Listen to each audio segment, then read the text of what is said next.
The silent moment. Everything shifts. Have you ever wondered what actually happens inside an avoidance mind the exact second they realize they lost something real? Not the surface reaction, not the excuses they tell themselves. The real, raw, unfiltered moment when their entire defense system finally cracks open and the truth comes rushing in like a flood they can't stop. Because here's what nobody talks about. There is a very specific psychological turning point where an avoidant stops running, stops rationalizing, and stops pretending they're fine. And when that moment hits, it hits harder than anything they've ever felt before. Yet you would never know it from the outside. That's the part that will blow your mind. That's the part I want you to understand before this video ends. Because once you see it clearly, everything about your situation is going to make a different kind of sense. Think about it for a second. You spent weeks, maybe months, maybe years trying to figure out why they pulled away. You replayed conversations. You searched for signs. You wondered if you did something wrong, said something wrong, loved them too much, or maybe not enough. And through all of that, they seemed unbothered. They seemed cold. They seemed like they had already moved on before you even had a chance to breathe. And what if I told you that appearance is a lie? What if I told you that behind that calm exterior, behind that silence, behind that stone wall of emotional distance, there is a psychological storm building that they cannot control? Because that is exactly what happens. And the moment it breaks, everything changes for them, whether they show it or not. Avoidant attachment isn't just a personality trait. It's not stubbornness. It's not selfishness. It's a survival strategy that was wired into them long before they ever met you. Somewhere in their early life, they learned that depending on people was dangerous. They learned that closeness came with a price. So they built walls, not because they didn't want love, but because love felt like a threat they couldn't afford. And when they entered your relationship, those walls came with them. Every time you got close, a hidden alarm went off inside their nervous system. Every time you asked for more, something inside them screamed to run. That's not weakness. That's programming. Deep, subconscious, automatic programming that runs the show without them even knowing it. But here's where it gets interesting. That same programming that told them to run is the very thing that eventually forces them to face what they did. Because avoidance doesn't erase feelings, it only delays them. And when those delayed feelings finally catch up, they don't arrive quietly. They arrive with a psychological weight that most avoidants have never experienced in their entire lives. That's the silent moment I want you to understand. That's the shift that changes everything. And it usually happens when they least expect it. Not during the breakup. Not during the fight. Not even during the few weeks of silence. It happens later. Much later. When their defenses are finally down and life has become quiet enough for the truth to speak. Picture this. They wake up one morning and everything feels normal. They go through their routine. They tell themselves they made the right choice. They convince themselves they're better off alone. And then something small triggers it. A song, a smell, a memory. A random Tuesday afternoon when nothing is happening and suddenly they can't breathe. That's the moment. That's when the wall doesn't just crack. It shatters. And behind that wall, they find something they weren't prepared to face. Regret. Real regret. Not the kind you shake off, the kind that sits in your chest and refuses to leave, the kind that makes you question every decision you thought was so certain. And here's the part that most people never realize.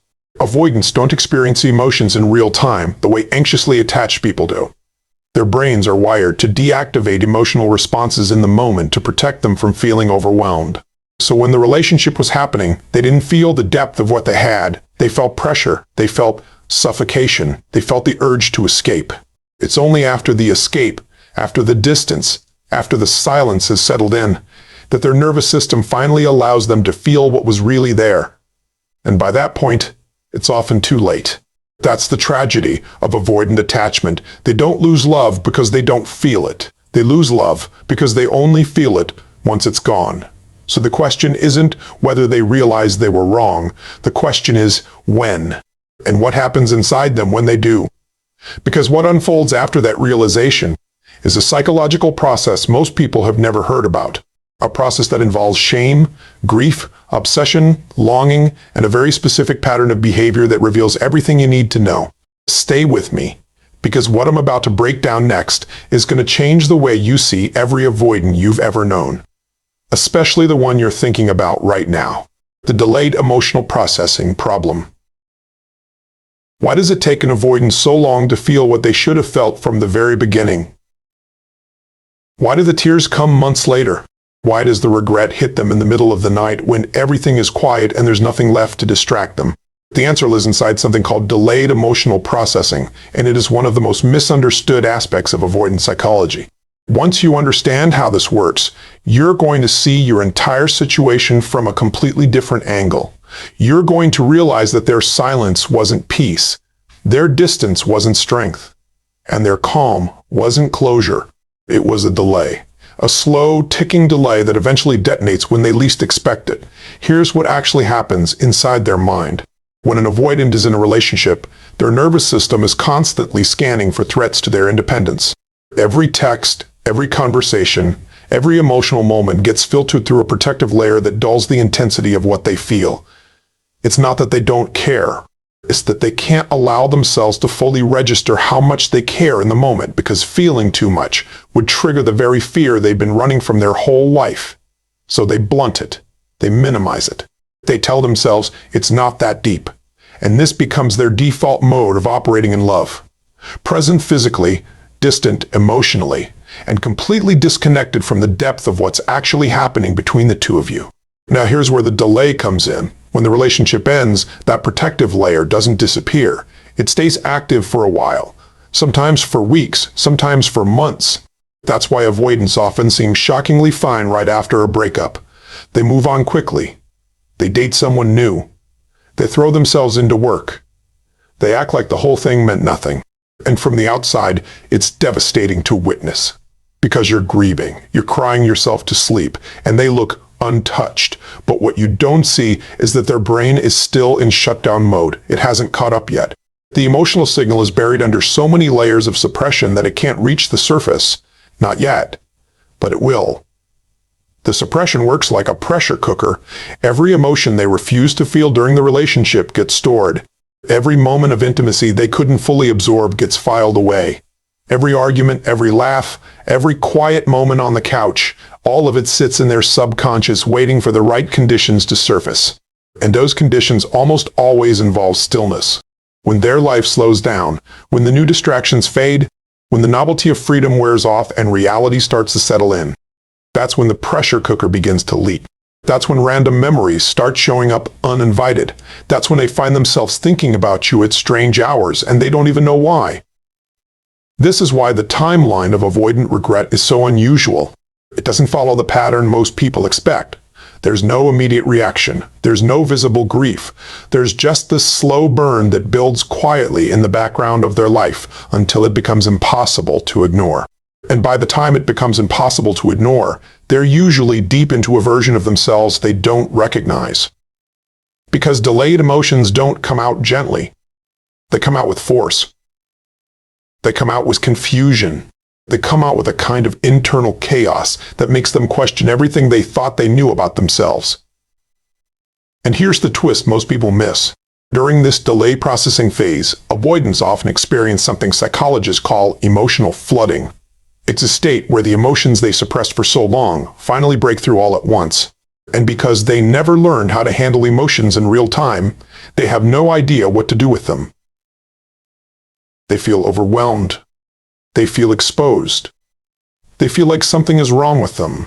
Some try to shove the feelings back down by dating someone new or staying busy. Others isolate themselves and go into a shell no one can reach. And a small percentage finally sit with the pain long enough to understand what it's trying to teach them. But no matter which path they take, one thing is universal. They can't unfeel it. Once the delay ends, the truth is loud and it doesn't go away. This is also why avoidants often reach out at the strangest times. 6 months later, a year later, 2 years later. Out of nowhere. And when they do, it confuses everyone around them. But it makes perfect sense psychologically. Their timeline isn't your timeline. Their grief isn't your grief. Their processing is happening on a completely different schedule, one that operates on suppression, delay, and eventual eruption. And when the eruption finally comes, they are forced to confront a version of themselves they've been avoiding for years. That confrontation is where the real story begins, because what they discover inside that emotional storm is something they never wanted to see, but once they see it, they can never look away again. The nostalgia trap that breaks them. What if I told you that the same distance an avoidant uses to protect themselves is the exact thing that eventually destroys their peace? Because there is a psychological trap waiting for every avoidant who walks away, and almost none of them see it coming. It's called the nostalgia trap, and it works in a way that feels almost cruel. The further they run from you, the more their mind starts pulling them back. Not physically, not yet, but emotionally, mentally, and the quiet corners of their thoughts where they can't hide from themselves anymore. And once this trap is triggered, it changes the way they see the entire relationship, the entire breakup, and most importantly, the entire version of you they used to think they knew. Here's the strange part. When you were together, they saw all your flaws under a magnifying glass. Every small thing you did felt bigger than it was. Every emotional need felt like too much. Every argument felt like proof they weren't compatible with love in general. This is called the deactivation strategy, and it's how avoidants unconsciously push people away by focusing on the negatives. Their brain literally amplifies the flaws to justify the distance. It's not that they wanted to see you badly. It's that seeing you badly protected them from feeling too much. But once distance sets in and the pressure of intimacy is gone, that same brain starts doing the opposite thing. It starts amplifying the good. And this is where everything begins to unravel for them. Suddenly the small moments they overlooked become the loudest memories. The way you laughed at something silly. The way you always knew what they needed without them having to ask. The way you made them feel safe in a world they never fully trusted. Things they took for granted while you were there start feeling irreplaceable now that you're gone. This is called idealization, and it's one of the most powerful psychological forces in the avoidant experience, because once they start idealizing you, they can't stop. Their mind builds a version of you that becomes almost impossible to compete with. Every new person they meet gets measured against a memory, and no memory in their head loses. Ever. This is where Phantom X syndrome enters the picture. It's a phenomenon where avoidants become emotionally attached to an X only after that X is no longer available. The person they couldn't fully love in reality becomes the person they can't stop thinking about in absence. And the reason is simple. Distance feels safe. Memory feels safe. A relationship that no longer exists can't demand anything from them. It can't ask for closeness. It can't require vulnerability. It can't threaten their independence. So their subconscious finally gives them permission to feel what they were too scared to feel when you were right in front of them. And once that permission is granted, the floodgates open. They start replaying old conversations. They start looking at old photos when no one is watching. They find themselves driving past places you used to go. They hear a song and freeze in the middle of whatever they were doing. It becomes obsessive in a quiet way. Not the kind of obsession that shows up in dramatic displays, the kind that eats away at them from the inside while they pretend everything is fine on the outside. And this is what most people never understand about avoidance. Their obsession looks like silence. Their grief looks like nothing. Their longing looks like distance. But underneath, there's a storm. A very specific storm that only intensifies with time. The cruel irony of the nostalgia trap is that the more time passes, the more distorted their memory becomes. They forget the reasons they pulled away. They forget the fights. They forget the moments they felt suffocated. All that stays is the highlight reel, and when a person lives inside a highlight reel long enough, they start believing the fantasy more than the reality. This is why so many avoidants come back with a completely different energy than the one they left with. They're not returning to the real relationship. They're returning to the version of it they've been rebuilding in their head. And that fantasy version has none of the friction that made them run in the first place. But here's the deeper psychological truth. This nostalgia isn't really about you. Not entirely. It's about them. It's about the version of themselves they got to be when they were with you. Because avoidants often lose access to their softer side once they leave a relationship. They go back to being closed off, guarded, emotionally distant. And then one day they realize they miss feeling something. They miss the warmth. They miss the intimacy they couldn't fully accept. And you become the symbol of everything they lost access to when they walked away. That's when the trap becomes unbearable. That's when the memory becomes a mirror. And that mirror shows them exactly what they gave up, whether they're ready to admit it or not. The wall of shame and self-protection. If an avoidant realizes they were wrong, why don't they just come back?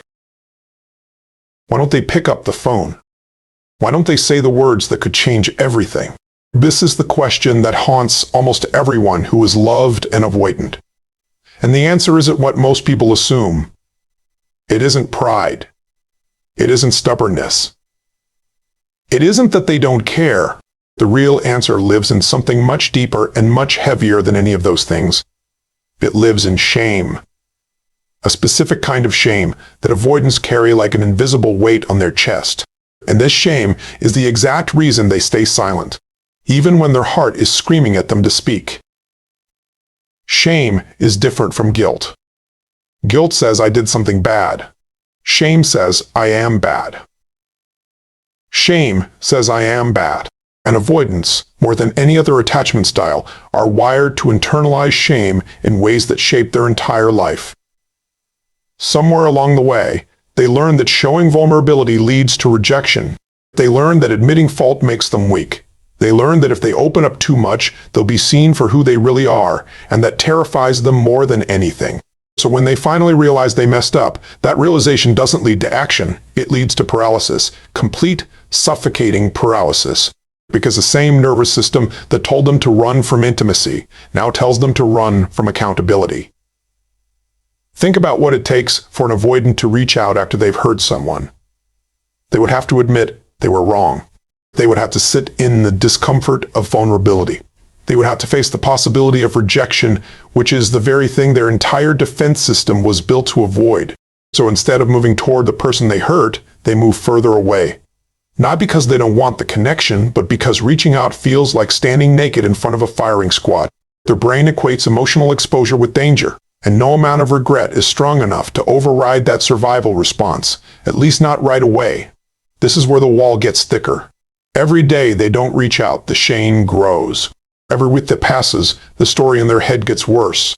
They start believing you must hate them by now. They start assuming you've moved on. They start convincing themselves that reaching out would only make things worse. And this is a mental trap that many avoidants get stuck in for years, sometimes forever. The longer they wait, the harder it becomes to break the silence, until eventually the silence itself becomes the identity they hide behind. It becomes easier to live with the ache than to face the fear of being rejected by someone they already failed. There's also a very specific belief system operating underneath all of this.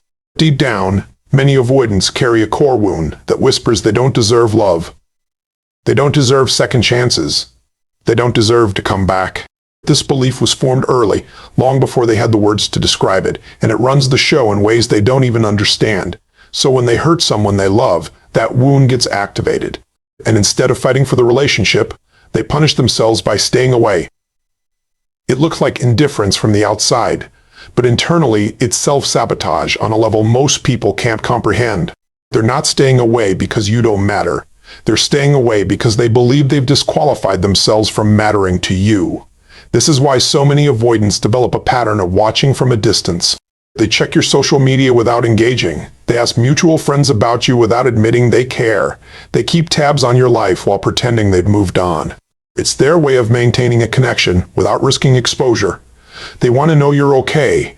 They want to know if you still think about them. But they don't have the emotional tools to bridge the gap between where they are and where you are. So they hover in the shadows hoping for a sign that would make reaching out feel safe, when in reality, safety in vulnerability is something they have to build inside themselves first. No sign from you will ever be enough to override their internal fear. And here's the part that hurts the most. Sometimes avoidants know exactly what they need to say. They rehearse it in their head. They draft messages they never send. They plan conversations they never have. They stand at the edge of connection over and over again and step back every single time. Not because the love isn't there, but because the shame is louder than the love. This is the tragedy of avoidant psychology in its purest form. The very thing they need to do to heal is the thing their entire nervous system was trained to avoid. And unless something forces them to break through that wall, they'll spend their lives standing on one side of it, watching the people they love live on the other side. The wall of shame is also reinforced by ego protection. Coming back would mean admitting they made a mistake. And for someone who has built their identity around emotional self-sufficiency, that admission feels like a threat to their whole sense of self. They'd rather keep the fantasy of being fine than face the reality of being wrong. And this internal battle can go on for years, quietly draining them, until one day something cracks the wall from the inside and everything they've been hiding finally starts to show. The behavioral signals of a realizing avoidant. How do you know an avoidant has realized they were wrong when they never actually say it out loud? Because they rarely do. They don't announce their regret. They don't send heartfelt messages the moment the truth hits them. Their realization comes in behaviors, not words. In patterns, not declarations. In small, subtle, almost invisible shifts that most people miss because they're expecting something dramatic. But once you know what to look for, you can spot a realizing avoidant from a mile away. And what you're about to learn is going to give you a level of clarity that changes everything about how you interpret their silence. The first signal is a sudden change in their social media presence, not the loud, obvious kind, the quiet kind. They stop posting the way they used to. Their stories get shorter. Their captions get more vague. Some disappear from social media entirely for a while, and when they come back, something feels different about the energy they put out. This isn't random. This is the external reflection of an internal storm. When avoidants are processing something heavy, they instinctively pull back from anything that requires performance or presentation. Because their nervous system is too overloaded to maintain the mask they usually wear online. So they retreat. Not from you specifically, but from the version of themselves they used to project. The second signal is a wave of sudden life changes. Avoidants who are realizing they were wrong often start restructuring their entire lives without explaining why. They change jobs, they move, they pick up new hobbies, they cut ties with certain friends, they dive into therapy. They start reading psychology books they would have laughed at a year ago. This isn't a coincidence. When the delayed emotions finally hit them, they trigger a deep sense of internal restlessness. Something inside them knows the old version of themselves no longer works. And rather than sitting with that discomfort, they try to reinvent themselves in ways they hope will finally quiet the noise inside. Sometimes it works. Often it doesn't, but the change itself is the signal. The third signal is the most confusing one for the person on the receiving end. Indirect communication attempts. This is where the avoidant starts reaching out without actually reaching out. They watch every single story you post. They like a photo from 3 years ago. They send a message about something completely unrelated. They show up in places they know you'll be. They ask a mutual friend a random question about your life. These behaviors seem small in isolation, but together they form a very specific pattern. It's the pattern of someone testing the water without diving in. Someone who wants connection but doesn't have the courage to ask for it directly. Someone whose realization is loud on the inside but timid on the outside. Another signal that often gets overlooked is the emotional tone shift when they finally do communicate. If they were cold and detached during the breakup, and now their messages have a softer, more careful, almost cautious quality, pay attention. This tonal shift is one of the clearest indicators that something inside them has moved. Avoidants don't change their communication style casually. When their words start carrying weight they didn't carry before, when their sentences slow down, when they suddenly ask thoughtful questions instead of surface ones, it means they've been sitting with feelings they don't fully know how to express. The tone is the tell, and a careful tone from someone who used to be dismissive is almost always a sign of internal reckoning. There's also the reappearance factor. Realizing avoidants have a very specific way of showing back up in your life. It's rarely bold, it's rarely direct. It usually happens through channels that feel low stakes to them. A random birthday message, a comment on a post, a question about something you once talked about together. These reappearances aren't accidents. They're carefully calculated attempts to open a door without having to knock loudly. Because avoidants live in a world where risk equals rejection, and any reappearance is a risk they've been mentally preparing for weeks, sometimes months before they finally take it. What looks casual to you is anything but casual to them. Another behavioral clue is a sudden interest in emotional topics they used to dismiss. When an avoidant starts talking about attachment styles, therapy, healing, or relationship psychology out of nowhere, take note. This is often the first external evidence that they've been doing internal work, because for a long time, avoidants tend to view emotional language as unnecessary or exaggerated. So when they suddenly start using it, it means their perspective has shifted.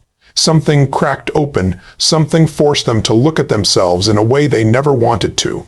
And once that self-awareness enters the picture, they can never go back to being the person they were before. Then there's the silence itself, which has its own language. A realizing avoidance silence feels different from a running avoidance silence. Running silence has an edge to it. It feels sharp. It feels final. Realizing silence feels heavy. It feels weighted. It feels like something is being processed rather than avoided. If you've ever felt like your silence changed shape at some point, you weren't imagining it. That shift in silence is often the beginning of the realization phase, even when no words are ever exchanged. Finally, one of the most telling signals is when they start showing signs of jealousy or discomfort about your growth. If they see you thriving, moving on, becoming a version of yourself they can't reach anymore, something inside them starts to ache in a way they can't hide. It might come out as passive comments. It might come out as sudden reappearances. It might come out as strange energy from their side of mutual social circles. But make no mistake, when an avoidant realizes what they lost by watching you become something greater, that's when the wall inside them starts collapsing for real. Why their return almost always feels different. Have you ever noticed how an avoidant returning to your life feels nothing like the person who left it? The energy is different. The words are different. The way they look at the relationship is different. And this isn't your imagination. There's a very real psychological reason why a returning avoidant carries a completely different presence than the one who walked away. And understanding this difference is one of the most important things you can learn, because it determines whether their return is worth your attention or whether it's just another version of the same cycle wearing a new mask. When an avoidant first leaves, they leave from a place of overwhelm. Their nervous system is in survival mode. Everything feels like too much. Emotions feel like threats. Closeness feels like a cage. They don't leave because they stopped caring. They leave because they couldn't handle caring at that intensity. That's the version of them you last saw. Guarded. Defensive. Emotionally shut down. But by the time they return, if they've done any real internal work, they've had to face things about themselves they spent their entire lives avoiding. And that kind of confrontation changes a person on a fundamental level. Not always for the better, not always permanently, but something shifts, and that shift shows up in ways you can feel before you can name. The first difference you'll notice is in their pace.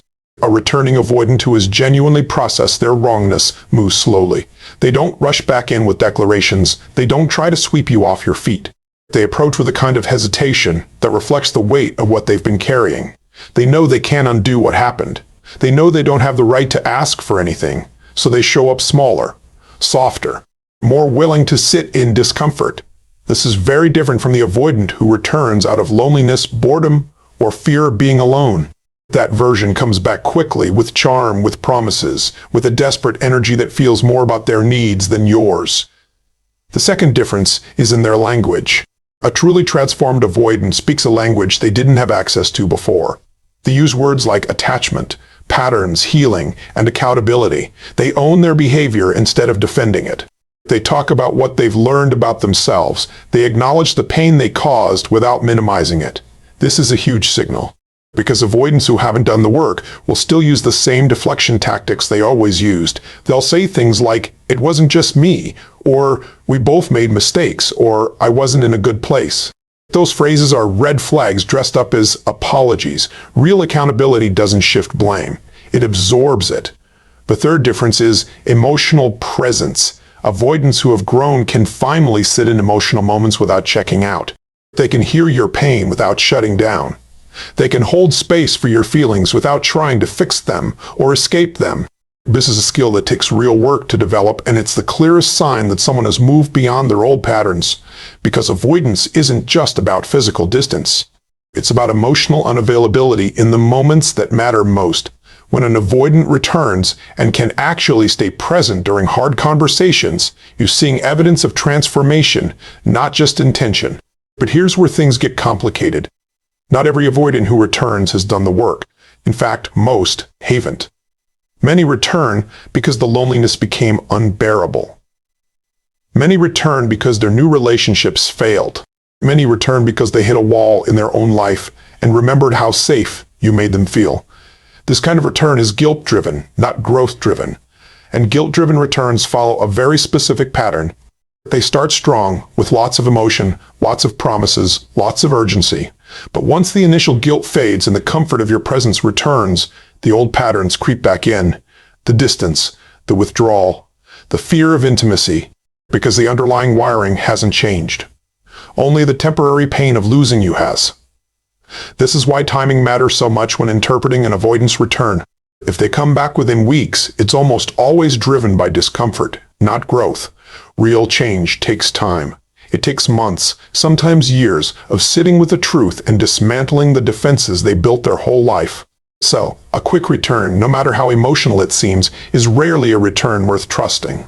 But a return that comes after long periods of silence, after clear evidence of internal work, after real proof that they've changed how they show up in the world, that's a different situation entirely.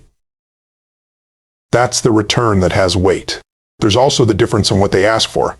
A guilt-driven avoidant asks for another chance. A growth-driven avoidant doesn't ask for anything at first. They apologize without expectations. They express what they learned without demanding you respond. They give you space to decide what you want without pressuring you toward reconciliation. Because they understand that after everything, they don't get to control the outcome. They can only offer their truth and let you decide what to do with it. That kind of humility is rare, and when you see it, it's one of the strongest signs that the person in front of you isn't the same person who left. Yet even with all these differences, the deepest truth remains. Just because someone changes doesn't mean they change enough. Just because someone realizes they were wrong doesn't mean they're safe to let back in. The return might feel different, but you have to trust yourself to know whether different is enough. And that's a question only you can answer, based on how you feel, not on how convincing their words sound. Because in the end, the real measure of transformation isn't what they say when they come back. It's what they do over time, when the initial emotion fades and the daily work of showing up begins. What this means for you and your healing. What if the deepest healing available to you has nothing to do with whether they ever realized they were wrong? What if your freedom was never meant to be tied to their awakening? Because here's the truth that changes everything. Waiting for an avoidant to see the light keeps you standing in the dark. And no matter how much you've learned about their psychology, no matter how clearly you understand their patterns, no matter how many signs of realization you spot in them, none of it matters if you're using that knowledge to stay stuck instead of using it to set yourself free. This is where everything comes full circle. This is where the story stops being about them and starts being about you. Understanding avoidance psychology is a gift. It gives you clarity. It gives you compassion. It gives you a framework to make sense of behavior that once felt impossible to understand. But there is a shadow side to this understanding. If you're not careful, it can become the very thing that keeps you attached to a person who was never able to fully attach to you. Because when you understand why they pulled away, part of you starts hoping they'll pull back. When you understand why they went silent, part of you starts believing their silence has meaning. When you understand why they might come back, part of you starts building your life around that possibility. And that's the trap. The knowledge that was supposed to free you becomes the leash that holds you in place. Your healing has to begin with a very hard truth. The realization, if it ever comes, is not your responsibility. It is not your project. It is not your reward for waiting. It is their internal work, and it belongs entirely to them. You cannot love someone into awakening. You cannot text them into insight. You cannot become smaller or bigger or better or different in a way that speeds up their process. The moment you stop trying is the moment you finally reclaim the energy you've been pouring into an outcome you don't control. And that reclaimed energy is where your real life starts. There's a psychological concept called outcome attachment, and it's one of the biggest reasons people stay stuck after loving an avoidant. Outcome attachment means your emotional state is tied to a specific future you want to happen. As long as you're waiting for them to come back, waiting for them to apologize, waiting for them to see you clearly, your peace is being held hostage by something outside of you. The only way out of this trap is to release the outcome entirely. Not to give up on love, not to close your heart, but to release the specific story you've been writing in your head about how this has to end. Because the story you're holding on to is the same story that's holding on to you. Real healing starts when you shift your focus from decoding them to understanding yourself. Why did you stay so long? What need was being met? What wound was being touched? What pattern from your own past kept you invested in someone who couldn't fully invest back? These questions are uncomfortable, but they are the doorway to freedom. Because most people who fall deeply for avoidance have their own attachment patterns operating in the background. Often it's anxious attachment, where the emotional unavailability of the other person actually feels familiar and even comforting on a subconscious level. Not because you enjoy the pain, but because the pain matches something you learned about love a long time ago. And healing that inner blueprint is what breaks the cycle for good. The mindset shift that changes everything is this. You stop asking when they'll realize they were wrong, and you start asking what you were meant to learn from all of this. Because every difficult relationship is a mirror. It shows you where you abandon yourself. It shows you what you tolerate that you shouldn't. It shows you the gap between the love you accept and the love you deserve. And when you use the experience as a mirror instead of a wound, something powerful happens. You stop seeing them as the villain of your story and start seeing yourself as the hero of your own transformation. That's when the cycle finally ends. Not when they change. When you do, here's the beautiful paradox. The version of you that heals no longer needs their realization to feel whole. And that same version of you is the version they'd finally recognize if they ever came back. But by that point, you wouldn't need their recognition to know your worth. That's the difference between being trapped in a cycle and being free from it. In the trap, their return would validate you. In freedom, their return is just information. It doesn't shake you. It doesn't complete you. It's simply something that either fits into your new life or doesn't. And that shift in power, that shift in energy, that shift in identity is the entire point of everything you've been through. So the question isn't, will they ever realize they were wrong? The question is, what will you do while you wait to find out? Will you shrink your life around the possibility of their return, or will you expand your life so fully that whether they return or not becomes irrelevant to your happiness? Will you keep interpreting their silence, or will you finally start listening to your own voice? Will you keep studying their patterns, or will you start rewriting yours? Because the deepest revelation in all of this is that avoidance psychology, as fascinating as it is not the destination of your healing. It's the starting point. Everything you've learned about them is really an invitation to learn something even more important about yourself. And when you finally understand that, when it clicks all the way down to your bones, you'll realize something extraordinary. You were never actually waiting for them. You were waiting for permission to choose yourself. And that permission was always yours to give. It always was. It always will. It always will be. The only thing left is to give it.